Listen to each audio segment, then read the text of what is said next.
बेहद स्वागत है जी सभी स्टूडेंट्स का। एक बार फिर हाजिर हैं जसमीत भाटिया जी हमारे साथ हैं।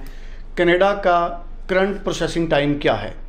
कनाडा में प्रोविंशियल अटेस्टेशन लेटर लाजमी होने के बाद 1 अप्रैल के बाद अब करंट प्रोसेसिंग टाइम क्या रहने वाला है और स्टूडेंट्स का वीज़ा कितने दिनों में आ सकता है। और इस बार इस बात का भी अंदेशा है कि अब जो नई फाइल्स पर रिजल्ट्स आएंगे, जो 1 अप्रैल के बाद जो प्रोविंशियल अटेस्टेशन लेटर्स के बाद जो फाइल्स लगी हैं उनमें रिफ्यूज़ल भी मिलेंगे। तो बड़ा लाजमी हो गया है कि आपकी फ़ाइल हर तरह से अच्छी फ़ाइल के रूप में लॉन्च की जाए। जसमीत जी हमारे साथ मौजूद हैं, इन तमाम पॉइंट्स पे हम डिस्कस करेंगे। जसमीत जी आपका स्वागत है। Hello everyone. जसमीत जी अब प्रोसेसिंग टाइम और रिजल्ट्स के ट्रेंड क्या रहने वाले हैं? Students, see, processing time has gone up to 45 to 60 days for a student visa. In some cases it is taking 90 days also. So परेशान होने की कोई ज़रूरत नहीं है. There is system change in Canada processing because of the PAL letters also the processing time has increased.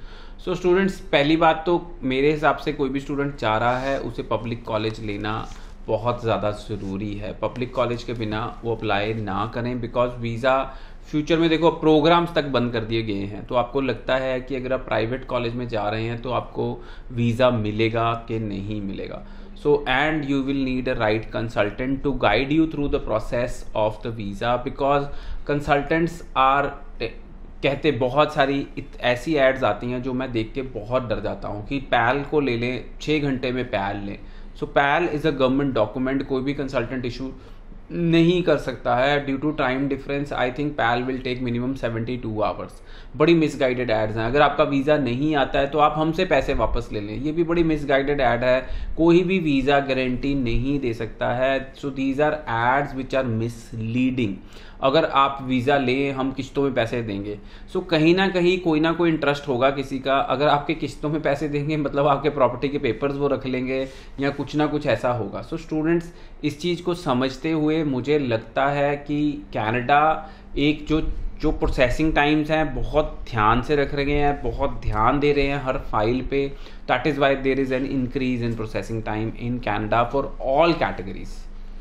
बिल्कुल जी, ये बड़ा इम्पॉर्टेंट पॉइंट्स हैं और सारे इम्पॉर्टेंट पॉइंट्स पे जसमीत जी अक्सर ही हमको पूरी क्लैरिटी देते हैं। जसमीत जी, अब अगर जैसे सितंबर इनटेक है, अगर 60, 70, 80, 90 दिनों तक का प्रोसेसिंग टाइम है तो स्टूडेंट्स को कितने दिन पहले फाइल लॉन्च करनी चाहिए एक आइडिया से? सो अगर मैं कहूँ कि सबके लिए 60-70 टाइम नहीं लगेगा, it will be between 45 days and it will improve in coming days because seeing the सितंबर इनटेक से मई intake has gone for a toss. आपको पता ही है कि मई इनटेक में ज़्यादा बच्चों को वीज़ा नहीं मिल पाए और मई इनटेक में बहुत ही कम बच्चे कनाडा जा पाए।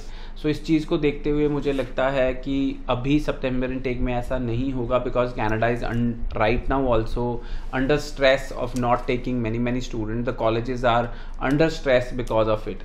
And students, I will tell you कि future में जो student अब जाएंगे Canada, they will get good experience of studying in Canada. They will get part-time jobs also and they will not face any issues because देखो spouse जो जाता था वो भी कम कर दिया गया।